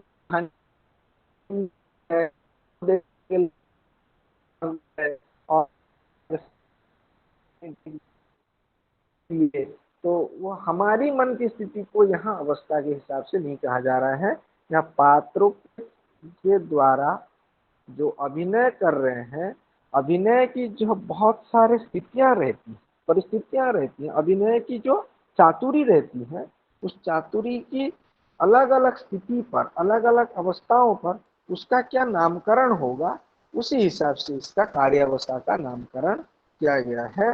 तो किसको हम यत्न कहेंगे, किसको हम आरंभ कहेंगे, ये दोनों हम देखेंगे। फिर आ रहा है प्राप्त्याशा। उपाया अपाय संख्याभ्याम प्राप्त्याशा प्राप्ति संभवः। उपाय अपाय संख्याभ्याम, उपाय और अपाय की आशंका से, जहाँ प्राप्ति की आशा उपाय और अपाय की आशंकाओं से घिरी हो, वो चीजें पाने के लिए आशा मन में है, तो उसके लिए उपाय भी रहता है और अपाय भी रहता है। उपाय मतलब जो साधन है, अपाय मतलब विघ्न जो है। तो साहाय्य क्या है, उसका हेल्पफुल प्रोसीजर क्या है, और उसका ऑब्स्टकल क्या है, उसका विघ्न कारक क्या क्या है, जो हमारी कुछ पाने की प्राप्ति आशा जो रही है, फल पाने के लिए मन में बैठा हुआ जो संकल्प हमने लिया है प्राप्ति, हमने बोलने का अर्थ, हम यहाँ शब्द यह इसलिए समझा रहे हैं कि अर्थ का प्रतीति हो जाए समझने के लिए। लेकिन अवस्था जब हम चिंतन करेंगे तो हम कहानी में जो अभिनय कर रहे हैं उनके आधार पर करेंगे। तो उपाय शब्द का अर्थ है जो हम, हमारी कार्य सिद्धि है, कार्य सिद्धि की को अनुकूल बनाती है, जो वो उपाय है, और जो प्रतिकूल स्थितियां हैं वह अपाय है। तो उपाय और अपाय दोनों, तो जहां प्राप्ति की आशा उपाय और अपाय की आशंका से घिरी हो किंतु प्राप्ति की संभावना हो, उस कार्यावस्था को प्राप्ति आशा कहते हैं। ऐसी एक स्थिति है जहां पर चीज जो उसकी साध्य वस्तु है, उसकी जो फल है, फल की प्राप्ति के लिए वहाँ उपाय भी हो और अपाय भी हो, अनुकूल परिस्थिति भी दिखाई जाती हो और प्रतिकूल परिस्थिति भी उसे उसी समय आती हो। लेकिन प्रतिकूल अनुकूल दोनों की उपस्थिति या अवस्था में चारों तरफ घिरी हुई रहने पर भी प्राप्ति की फल जो साध्य वस्तु है उसे मिलने की यहाँ पर संभावना अधिक रहती हो, संभावना प्राप्ति हो, उसको क्या कहते हैं? उसको प्राप्ति आशा बोला जाता है। जहाँ प्राप्ति की आशा उपाय और अपाय की आशंका से घिरी हो किंतु प्राप्ति की संभावना हो, प्राप्ति की संभावना हो, अपाय है यानी कि प्रतिकूल परिस्थिति है इसीलिए प्राप्ति नहीं हो सकती, ऐसी नहीं है, लेकिन प्राप्ति की संभावना हो, उस कार्यावस्था को प्राप्ति आशा कहते हैं। जैसे रत्नावली नाटिका के तृतीय अंक में देश परिवर्तन और अभिसरण आदि दो संगम के उपाय है, किंतु वासवदत्ता रूपी अपाय प्रतिबंधक की आशंका भी बनी है। अतः समागम रूप फल की प्राप्ति अनिश्चित होने से प्रत्याशा है। अनिश्चित होने पर प्रतिकूल परिस्थिति है, इसीलिए वहां पर प्रत्याशा कही गई। ये गई प्राप्त्याशा। उसके बाद आता है नियताप्ति। तो पहले हम देख लिए इसमें आरंभ, यत्न, प्राप्त्याशा, 3 हो गया। अभी नियताप्ति और फलागम, ये 2 बाकी है, देखेंगे अभी नियताप्ति।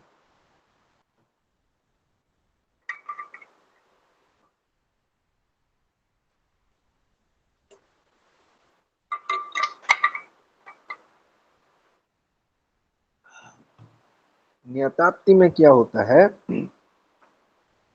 अपाय अभावतः प्राप्ति नियताप्तिस्तु निश्चिताः। अपाय शब्द का अर्थ हम पहले बोल चुके हैं, प्रतिकूल परिस्थिति या प्रतिकूलता जो रहती है वह दूर हो जाने से जो फल है, फल की प्राप्ति निश्चित हो जाती है। तो वैसी स्थिति पर उसे नियताप्ति कहा जाता है। अपाय भावात निर्धारित ऐकांतिक फल प्राप्ति, एकांतेन फल प्राप्ति। यथा रत्नावल्यां राजा देवी प्रसादनं त्यक्त्वा नान्यमन्त्रोपायं पश्यामि इति देपीलक्षणापायस्य प्रसादेन निवारण नियत फलप्राप्ति सूचितः। नियताप्ति शब्द को परिभाषित करने के लिए यहाँ जो साहित्य दर्पणकार ने जो बोले हैं उसका लक्षण यहाँ बोला जा रहा है। नियताप्ति अभावतः, अपायाभावतः प्राप्ति नियताप्तिस्तु निश्चिताः। जहाँ पर अपाय की अभाव हो वहां पर प्राप्ति निश्चित हो कि यह मिलेगा, यह प्राप्ति होकर ही रहेगा। ऐसी निश्चित स्थिति जहां पर प्रतिकूलता की प्रश्न मात्र, लेस मात्र वहां पर कुछ नहीं रहेगा, तो वैसी स्थिति पर उसे नियताप्ति कहा जाएगा। इसमें देखिए नियताप्ति और प्राप्त्याशा में वहां पर जो फल है जो साध्य रूप हमारी इष्ट है, उसमें उपाय और अपाय दो चीजें हैं। उपाय उपाय और अपाय ये दोनों चीजें हैं। ये उपाय और अपाय दोनों चीजें हैं। तो उपाय अनुकूलता, अपाय जो है प्रतिकूलता। उपाय और अनुकूलता और प्रतिकूलता दोनों से घिरा हुआ जब हो स्थिति, तब वहां पर प्राप्ति आशा कहा जाएगा। और जहां पर प्रतिकूलता की कोई संभावना ही नहीं है, प्रतिकूलता नहीं है, अभाव है, वहां एकांतेन प्राप्ति, पूरा पूरी एकदम से बोल सकते हैं कि पूरा श्योर है कि हाँ यह मिलेगा, तो वहां पर नियताप्ति बोला जाएगा। तो अपाय अभावतः प्राप्ति नियताप्ति तु निश्चितः। अपाय हो से जो फल की प्राप्ति सुनिश्चित हो जाती है उसे नियताप्ति के रत्नावली में बत्सराज का देवी वासवदत्ता के प्रसादन के लिए तत्पर होना, क्योंकि वासवदत्ता का रोष अपाय बाधा रुकावट है। वासवदत्ता का रोष दूर होने पर ही उदयन रत्नावली का समागम सुनिश्चित हो सकता था। इसीलिए यहाँ उदयन का देवी ये सूचित होती है। यह अवस्था नियताप्ति है। वासवदत्ता को संतुष्ट करना, उसकी जो क्रोध है उसे शांत हो जाने पर वह रत्नावली के साथ किसका, वासवदत्ता बत्सराज उदयन का समागम हो पाएगा। इसीलिए यहाँ जो अपाय है, बाधा है, बाधा दूर हो गया, तो यहाँ पता चल रहा है कि ऐसी स्थिति पर जो फल है, फल की प्राप्ति सुनिश्चित है। तो इसी जगह पर हम उसे नियताप्ति कहेंगे। फिर आ रहा है फलागम। फलागम में क्या हो है, फलयुग, इसे फलयोग भी कहे। स्वस्था फलयोग स्वाद्य समग्र फलोदय, जहाँ संपूर्ण फल की प्राप्ति हो जाए उस अवस्था को फलयोग की रत्नावली में चक्रवर्तित्व के साथ रत्नावली की प्राप्ति होना। इसी प्रकार अन्यत्र भी अलग अलग अलग नाटक में भी कि यह जो शास्त्र ज्ञान है, शास्त्र को हम प्रैक्टिकल कब करेंगे, जब हम एक नाटक को मूलतः पढ़ेंगे, समझेंगे और खुद स्वयं भी उसका विवेचन करेंगे कि यहाँ पर यह उसका अर्थ, यहाँ पर यह उसका यहाँ पर प्रक्षेपक है। यह हमें स्वयं ही सुनिश्चित करना है। किताब में लिख दिया गया है, आधुनिक भी पढ़ के हम कर सकते हैं। आजकल के जो उपन्यास नाटक लिख रहा है, आप भी हम कर सकते हैं। तो फलयोग किसे कहा जाए या फलागम किसे कहा जाए, फलागम का अर्थ यह बोले हैं जहाँ पर जो जिस मूल कथा के लिए हम कारण के लिए, मूल फल प्राप्ति के लिए कथा लिखी जा रही है, नाटक लिखी गई है, उसकी जब प्राप्ति हो जाए उसी स्थिति पर उसे कौन सी नाटक की कौन सी कार्यावस्था कहा जाएगा, कौन सी अवस्था, वो फलागम अवस्था कहा जाएगा। यहाँ पर संपूर्ण का दी एंड हो जाए, पूरा कंप्लीट वहां आ जाएगी, हाँ पूर्णांग हो गया नाटक। तो ऐसी स्थिति पर ये 5 आपको हो गया कार्यावस्था। उसके पहले हम देख चुके हैं 5 अर्थ प्रकृति और 5 अर्थ अर्थोपक्षेपक। उसके बाद हम देखेंगे यह 3 को मिलाकर संधि बनेगा। तो संधि के विषय में हम कुछ देख लेते हैं। ये सब बीच बीच में रहेगा सब। उसके बाद संधियां। संधियां क्या है, यथासंख्यम अवस्थाभिः आभिर्योगात् पंचभिः पंचधैर्व इतिवृत्तस्य भागास्यु पंचसंधयः। पांच अवस्थाओं के संबंध से इतिवृत्त कथा वस्तु जो है पांच विभाग हो जाते हैं और इसी प्रकार यथासंख्यम पांच संधियां बनती हैं। उन विभागों के नाम संधि नहीं है अपितु उन्हें आंतरिक रूप से जोड़ने वाले संबंध का नाम संधि है। संधि किसे कहते हैं? जो आंतरिक रूप से जोड़ने वाले जो संबंध है वह संधि है। जैसे कि संधि का स्वरूप इस प्रकार कहा गया है। संधि का लक्षण क्या है? अंतरैकार्थ संबंध संधिर एकान्वये सति। एक प्रयोजन के लिए अन्वित होने वाले कथांशों के अवान्तर संबंध को संधि कहते हैं। जब एक कहानी चल रही है नाटक में पूरी तरह और वहां पर एक सीन को दूसरे सीन के साथ जो जोड़ रहा है उसे ही हम संधि बोलेंगे। तो इसे पांच भागों में विभक्त किया गया है। एक है मुखम, प्रतिमुख, गर्भ, विमर्श, उपसंहृति। मुखम, प्रतिमुखम, गर्भो, विमर्श, उपसंहृति इति पंचास्य भेदास्यु क्रमात् लक्षणमुच्यते। जो पांच भाग किया गया है संधि का वो है मुख, प्रतिमुख, गर्भ, विमर्श, उपसंहृति। ये पांच है और पांचों का लक्षण बोला जा रहा है।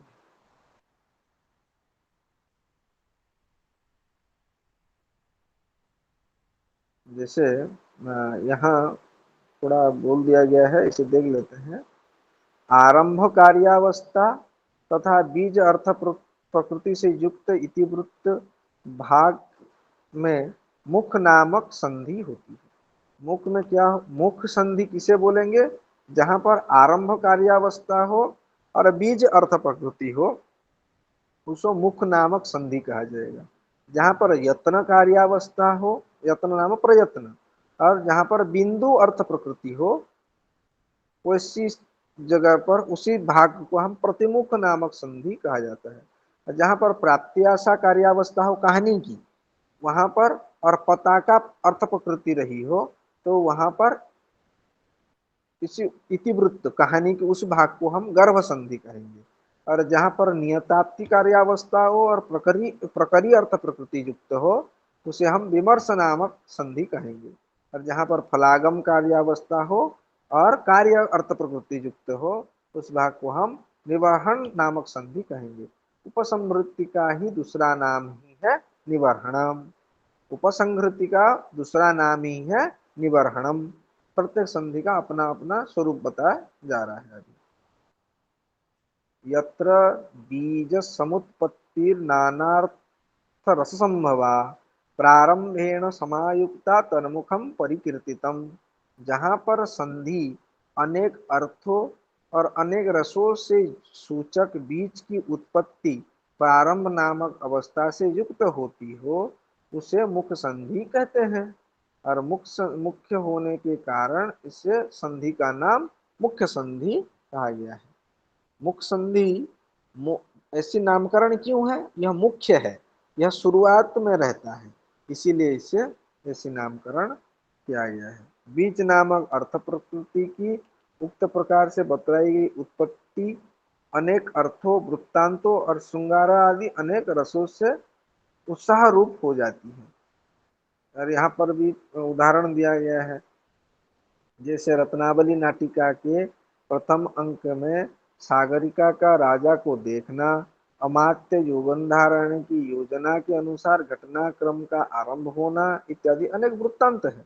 समस्त पृथ्वी को जीतने की इच्छा वाले अमात्य का वीर रस, बसंत में वत्सराज उदयन श्रृंगार रस, नागरिकों के प्रमोद को देखकर अद्भुत रस और उद्यान में पुनः वत्सराज का श्रृंगार रस है। कंदर्प पूजा में सागरिका का राजा को देखना बीज है जो कि सागरिका के संगम रूपी उत्साह से युक्त है। इस प्रकार यहाँ मुख संधि है। तो यहाँ पर उदाहरण दे दिया गया है, लक्षण दे दिया गया है। किसी दूसरे नाटक को पढ़कर हमें खुद समझना चाहिए कि यहाँ पर मुख संधि यह बनेगा। फिर मुख संधि के अंग के विषय में बोला गया है। मुख संधि के 12 अंग हैं। क्या क्या? उपक्षेप, परिकर, परिन्यास, विलोभन, युक्ति, प्राप्ति, समाधान, विधान, परिभावना, उद्भेद, करण भेद। तो ये सारे आपको याद रखने वाला है, रखने चाहिए। नहीं याद रहेगा तो परीक्षा में लिखना बहुत कठिन हो जाएगा। फिर एक एक का उसके अंग के विषय में बोला जा रहा है। क्या?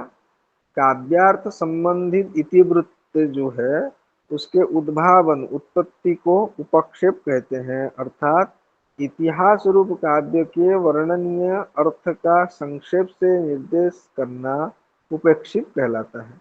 जैसे कि बेणी संहार में भीमसेन की उक्ति, लाक्षागृह में आग, विशेला भोजन, द्युत क्रीडार्थ समा प्रवेश के द्वारा हमारे धन और प्राणों पर प्रहार करके तथा हम पांडवों की बधू द्रौपदी के वस्त्रों तथा केशों को खींचकर क्या हुए धृतराष्ट्र के पुत्र मेरे जीवित रहते हुए स्वस्थ रहेंगे? कदापि नहीं, अर्थात अवश्य मरेंगे। यह पद्योक्ति में भीम ने पिछली घटना के साथ भविष्य एवं प्रस्तुत दशा को भी सूचित कर दिया है। आगे क्या?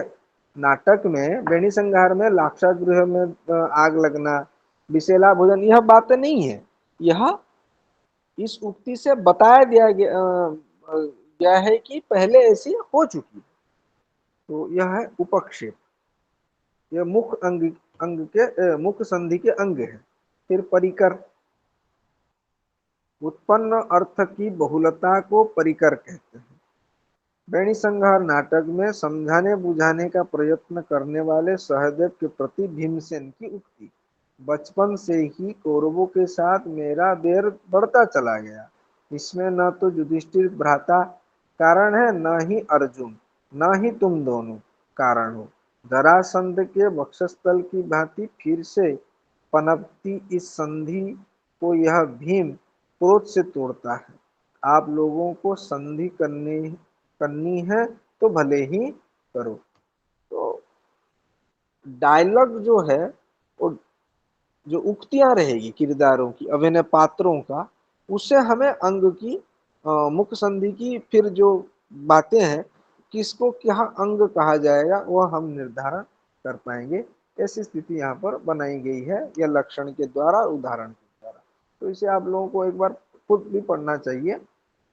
फिर जैसे परिन्यास, उत्पन्न अर्थ की सिद्धि को परिन्यास कहते हैं। जैसे बेणी संहार की भीमसेन की उक्ति, हे देवी, यह भीम अपनी फड़कती हुई भुजाओं से घुमाई जाती हुई भीषण गदा के प्रहार से दुर्योधन की जंघाओं को रोन कर निकाले गए प्रगाढ़ रक्त से निश्चल हाथों को रंगता हुआ तुम्हारे केश कलाप को संवारेगा। तो यहाँ उत्पन्न अर्थ की सिद्धि को परिन्यास करते हैं और ज्यादा विस्तृत करके समझाते हैं। तो उपक्षेप, परिकर और परिन्यास, इसको ऐसी समझना चाहिए। इतिहास रूप काव्य के वर्णनीय जो अर्थ है उसे संक्षिप्त करके दिशा निर्देश करना उसे उपक्षेप कहलाएगा, और उसी के विस्तार को परिकर कहते हैं, और उससे भी अधिक निश्चय और उसी बात को हृदय से स्थिर करना परिन्यास कहते हैं। यहाँ पर ये तीनों के जो संबंध है, क्या? परिकर, उपक्षेप, परिकर और परिन्यास, ये तीनों के जो संबंध है उसे स्पष्ट कर दिया गया है। उपक्ष क्या करने वाला है वह भीम के जो उक्ति है उससे परिष्कार कर दिया जा रहा है। कैसी स्थिति पर, अतीत में क्या हुआ था, क्यों कर रहे हैं, क्या करेंगे, क्या होगा, पूरा डिटेल्स में जो रहेगा। जो अतीत का घटना और को मिलाकर कह रहे हैं वो उपक्षेप है, और जो अभी का है कारण दिखा रहे हैं वहां पर परिकर है, और जो करने वाले हैं वहाँ परिन्यास। संकल्प में पूरा ऐसे ही करूंगा ऐसा बोल रहे हैं, वहां पर परिन्यास। तो इसके बाद आ रहा है विलोभन। विलोभन में क्या है? गुणों का कथन करने का नाम विलोभन है। गुणाख्यानम विलोभनम। जैसे बेणी संहार में द्रौपदी के द्वारा भीमसेन के गुणों का कथन, जो जो गुण है वैसी। द्रौपदी नाथ किम दुष्करम त्वया परिकूपितेन यथा वा मम चंद्रकलायाम चंद्रकलावर्णने सेयम तारुणस्य विलास। ये सारे गुण जो है गुण कीर्तनम को विलोभन कहते हैं। संप्रधारण। संप्रधारणम अर्थानाम युक्ति। अर्थों की निर्धारण करने को युक्ति कहते हैं। जैसे बेणी संहार में भीम और सहदेव की जो संवाद है उसमें बहुत युक्ति आई है।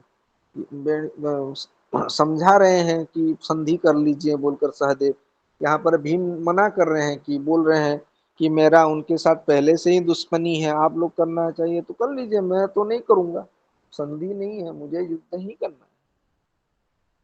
ऐसी स्थिति है। उसके बाद आ रहा है गुणाख्यानम विलोभनम। इसके बाद संप्रधारण प्राप्ति। प्राप्ति सुखागम। हाँ, सुख के आगम को प्राप्ति कहते हैं। जैसे कौरव का विनाश करने के संदर्भ में भीमसेन की क्रोधपूर्ण उक्तियां सुनकर द्रौपदी के द्वारा सहर्ष वचन बोलना। भीम के वचन को सुनकर द्रौपदी को सुकून मिल रहा है, बहुत शांति मिल रही है कि नहीं ऐसा ऐसा तो इसी जगह पर प्राप्ति। फिर आ रहा है समाधान। बीजस्यागमनम यत्तु तत् समाधानम उच्यते। बीज के आगमन को समाधान कहते हैं। जैसे बेणी संहार के प्रारंभ में भीमसेन के द्वारा जिस बीज अर्थात कौरवों के विनाश का प्रतिज्ञा जो कर रहे हैं उसकी स्थापना की गई हो, वहीं यहाँ प्रधान नायक युधिष्ठिर के द्वारा अभिमत हो गया है। अतः यह समाधान है, अर्थात बीज का सम्यक आधान है। मूल जो लक्ष्य है, कहानी जिस पर आधार करके टिकेगा आगे चलेगा, वह भीम का जो उक्ति है वह, और उसको जो सपोर्ट कर रहा है उसी डायलॉग को क्या बोलेंगे, उसी उक्ति को यहाँ पर समाधान बोल रहे हैं। फिर विधान।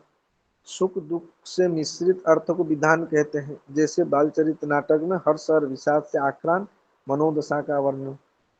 फिर परिभावना। कौतूहल युक्त बातों को परिभावना कहते हैं।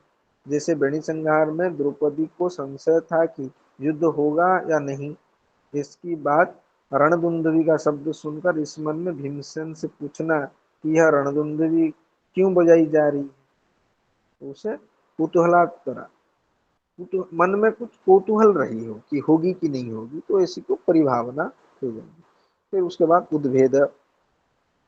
बीजभूत अर्थ को प्ररोह को उद्भेद कहते हैं। जैसे बेणी संहार में द्रौपदी भीमसेन से कहते हैं कि नाथ, युद्ध से वापिस आकर मुझे समाश्वस्त करना, मुझे समझाना। तब भीमसेन की उक्ति देवी कौरवों का विध्वंस किए बिना लज्जा से मुंह नीचा करके आने वाला इस ब्रुकोदर भीम को तुम नहीं देखोगी। मैं हार कर यहाँ मुख दिखाने नहीं आऊंगा। अर्थात आज मैं अवश्य कौरवों को मिटा दूंगा और वापिस आकर तुम्हें सब तरह से समाश्वस्त करूंगा। फिर आ रहा है करण। करणम पुनः। प्रकृत प्रकृत कार्य के आरंभ का नामकरण है। आरंभ करना, प्रकृत कार्य जो है बेणी संहार भीमसेन की देवी हम कौरवों का विनाश करने के लिए जा रहे हैं, यह जो उक्ति है वह है कारण। भेद। मिले हो के भेदन को भेद कहते हैं। जैसे बेणी संहार भीमसेन की उक्ति, इसलिए आज से मैं आप सबसे अलग हूँ। सब मिले हुए हैं फिर भी वो अपने आप को मैं अलग हूँ, बाकी सब संधि करने की बात कर रहे हैं, तो ये मना कर रहे हैं मैं संधि नहीं करूंगा। कोई विद्वान प्रोत्साहन को भेद कहते हैं। प्रोत्साहन को भी भेद कहा जाता है कुछ कुछ विद्वानों के मत में। यह है मुख्य संधि के 12 अंग। इसी उक्ति को देखकर हमें यह अंग की विवेचना करना है। उसके बाद आता है प्रतिमुख संधि। प्रतिमुख संधि में क्या है, जहां प्रतिमुख में निवेशित फल साधन उपाय का कुछ लक्ष्य और कुछ अलक्ष्य हो, उसे प्रतिमुख संधि कहते हैं। जैसे रत्नावली नाटिका में बत्सराज और सागरिका के समागम का हेतु या दोनों के परस्पर प्रेम जो प्रथम अंक में सूचित कर दिया है, उसे सुसंगता और विदूषक ने जान लिया, अतः वह अनुराग कुछ लक्ष्य हुआ और कुछ वास्तविकता से ने चित्र के वृत्तांत से कुछ कुछ वहाँ की, अतः अलक्षता भी रही। इस प्रकार यहाँ प्रतिमुख संधि।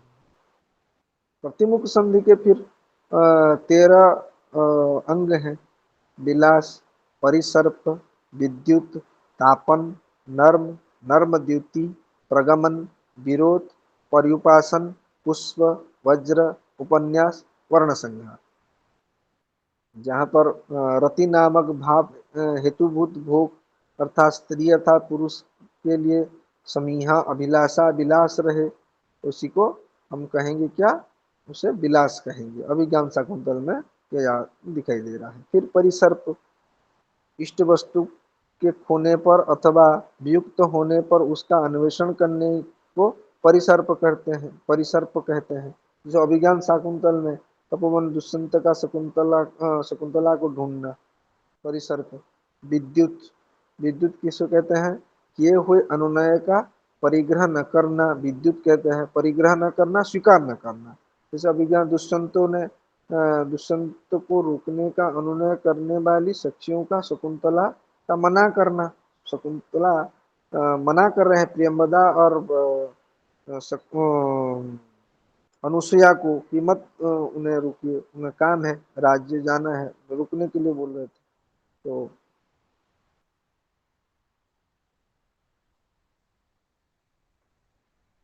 फिर तापन, उपाय का न मिल पाना तापन कहता है। यहाँ पर रत्नावली का उदाहरण दिया गया है। फिर नर्म, नर्म परिहास वचन को नर्म कहते हैं। नर्म द्युति, परिहास से उत्पन्न द्युति को नर्म द्युति कहते हैं। जैसे रत्नावली नाटिका में सुसंगता के द्वारा किए गए परिहास के कारण सागरिका का लज्जित, सम्मित और संकुचित होकर असूया सहित भ्रुकुटी चढ़ाकर बोलना, ये सब नर्म द्युति। फिर प्रगमन, उत्तरतर उत्कृष्ट वाक्य होने को प्रगमन कहते हैं। जैसे विक्रम उर्वश्यम में उर्वशी और पूर्वा का उत्तरोत्तर उत्कृष्ट वाक्यों कहना। विरोध, दुख प्राप्ति विरोध है, दुख प्राप्ति विरोध व्यसन प्राप्ति। पर्युपासन, पर्युपासन क्रुद्धस्य अनुनय पुनः, क्रुद्ध व्यक्ति के प्रति अनुनय होकर पर्युपासन कहते हैं। पुष्प, विशेष अनुराग आदि उत्पन्न करने वाले वचन को पुष्प कहते हैं। वज्र, प्रत्यक्ष निष्ठुर वचन को वज्र कहते हैं। उपन्यास, प्रसन्न करने को उपन्यास कहते हैं।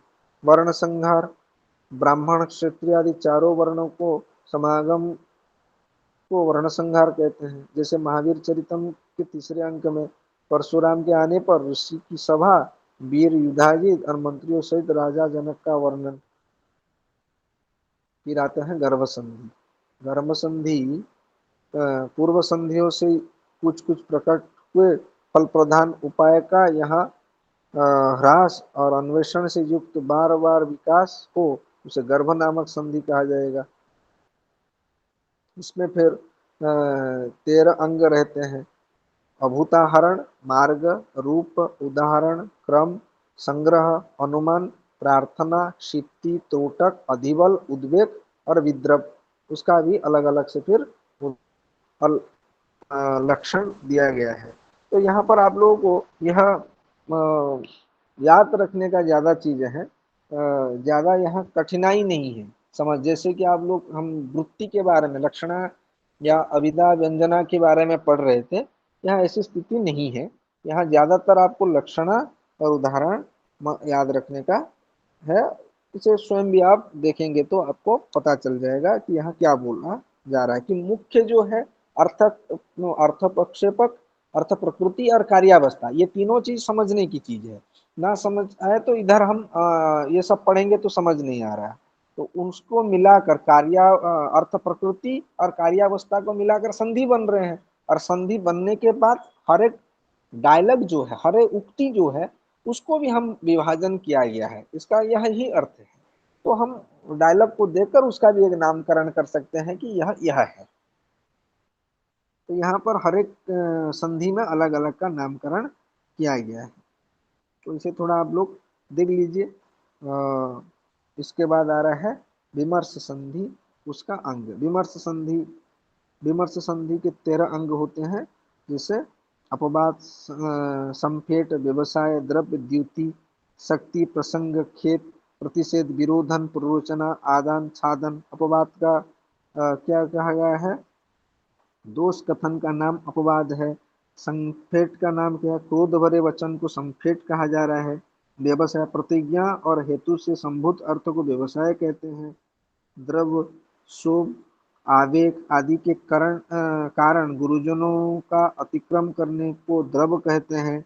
द्युति, तर्जन और उद्वेजन को द्युति कहते हैं। शक्ति, विरोध के समन को शक्ति कहते हैं।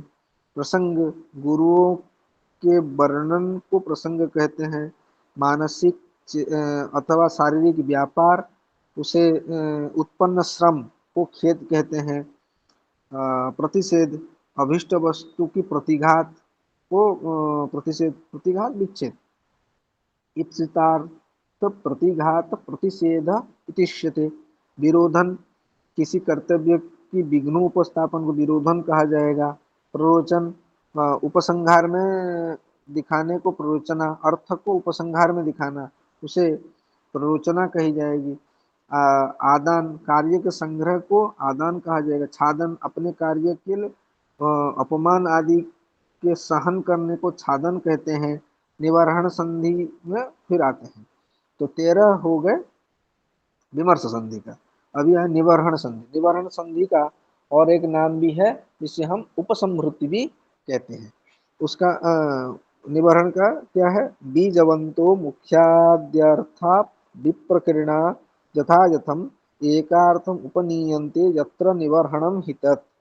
जहाँ बीज से युक्त मुख आदि संधियों से बिखरे हुए अर्थों का एक प्रधान प्रयोजन में यथावत समन्वित कर दिया जाए, उसे निवारण संधि कहते हैं। मतलब पूरे कहानी का जहाँ जहाँ पर जैसे कहानी बढ़ा है, जो भी हो, उसे पूरा एक ही जगह पर मिलाकर कहानी को अंत किया जाए, उसे निवारण संधि कहा जाएगा।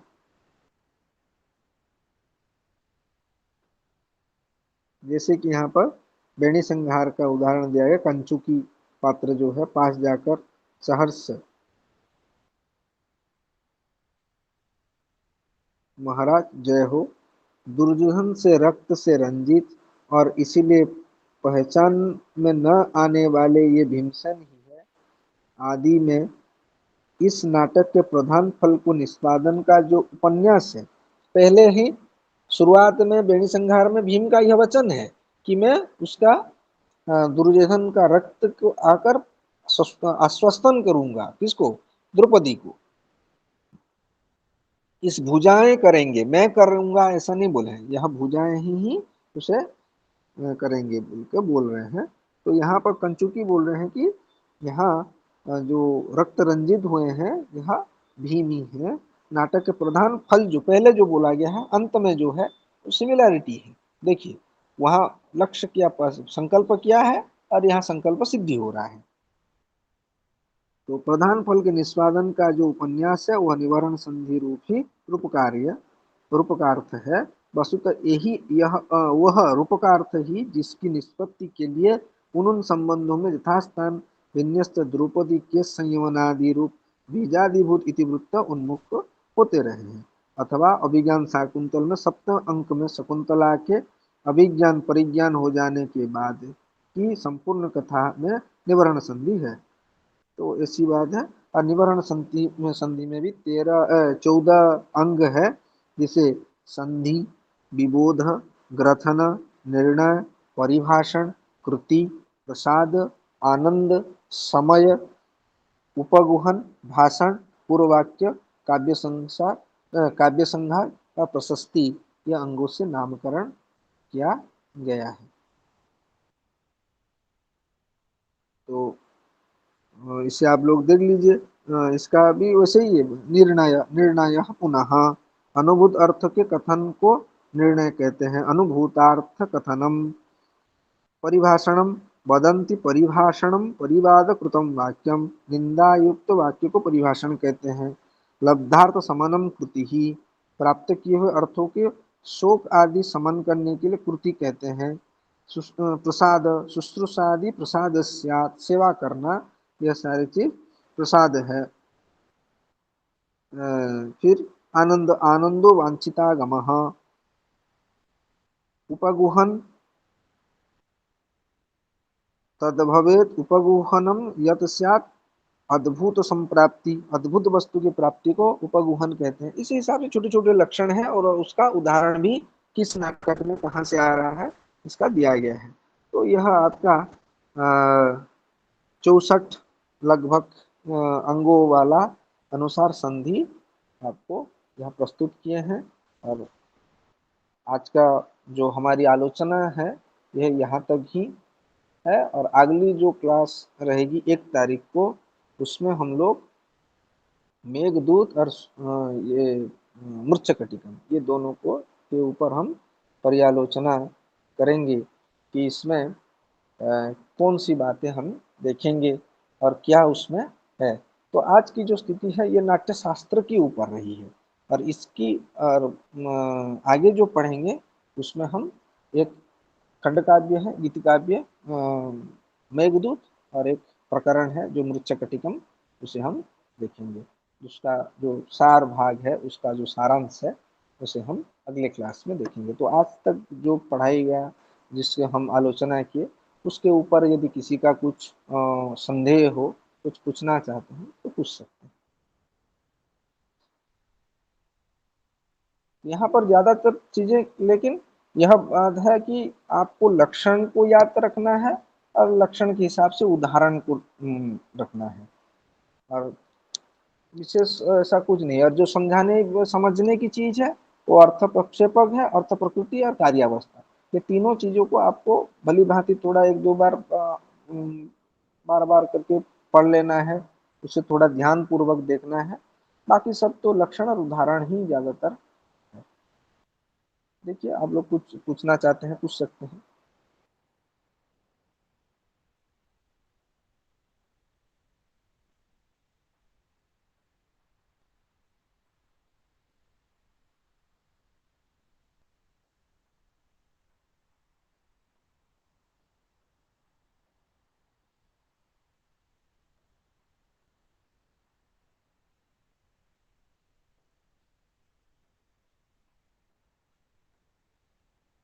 Hello sir. उपस्थित हैं सर, चिंता मत करिए, कहिए। हाँ हाँ सर। हाँ सर, आज का जो पढ़ाना था हमने पढ़ा दिए छात्राः हैं। किमपि पृच्छन्ति? नहीं, छात्राः किमपि पृच्छन्ति? नहीं नहीं नहीं, आज का विषय ऐसा कुछ है नहीं जहाँ पर समझ ना आए, ऐसा नहीं है। आज का विषय हाँ ठीक है सर, अगले वो विषय से बहुत सरल है। सुनिए, बहुत सरल, ठीक, अच्छी बात है। अब आपकी कक्षा में क्या बचा है? मतलब और एक मेघदूत है, सिर्फ पहले क्लास हो जाने मृच्छकटिकम? पर हो जाएगा। मेघदूत है और ये जो हमारा मृच्छकटिकम है, मृच्छकटिकम ये 2 चीज। हाँ, तो 1 तारीख उसका को हो करेंगे जाएगा। आप? 1 तारीख को हम करेंगे, उसका कंप्लीट हो जाएगा। हाँ ठीक है, बहुत सुंदर। हाँ, आज की इग्नू इग्नू ऑनलाइन इस कक्षा में आप सभी लोगों ने बड़े ही मनोयोग से अध्ययन किया। आदरणीय डॉक्टर, आज के काउंसलर डॉक्टर विभूदत्त मिश्र जी ने बड़े ही मनोयोग से अध्ययन अध्यापन करा रहे हैं। उनकी आज यह अंतिम कक्षा थी, लेकिन एक क्लास कैंसिल हुआ है। वो क्लास आपका 1/3/2024 को होगा, मतलब 1 मार्च को। और उस दिन हाँ आप खंड काव्यम मेघदूतम तथा च मृच्छकटिकम इति इत्यस्य माने इन दोनों के ऊपर वो प्रकाश डालेंगे। आप लोग अपना अध्ययन करते रहिए, और कल से जो मिमेस्किट 2 की कक्षा प्रारंभ होने जा रही है, ध्यान से अध्ययन कीजिए। इन्हीं बातों के साथ डॉक्टर विभूदत्त मिश्र जी को बहुत बहुत धन्यवाद अर्पित करता हूँ। और आज जितने अध्येता अध्ययन कर रहे हैं, ऑनलाइन जुड़े हैं, उनको इग्नू के इस study centre Shri Sadashiv campus Puri के स्टडी सेंटर के तरफ से सबको धन्यवाद अर्पित करता हूँ। जय जगन्नाथ। धन्यवाद सर। जय जगन्नाथ। जय जगन्नाथ। जय जगन्नाथ।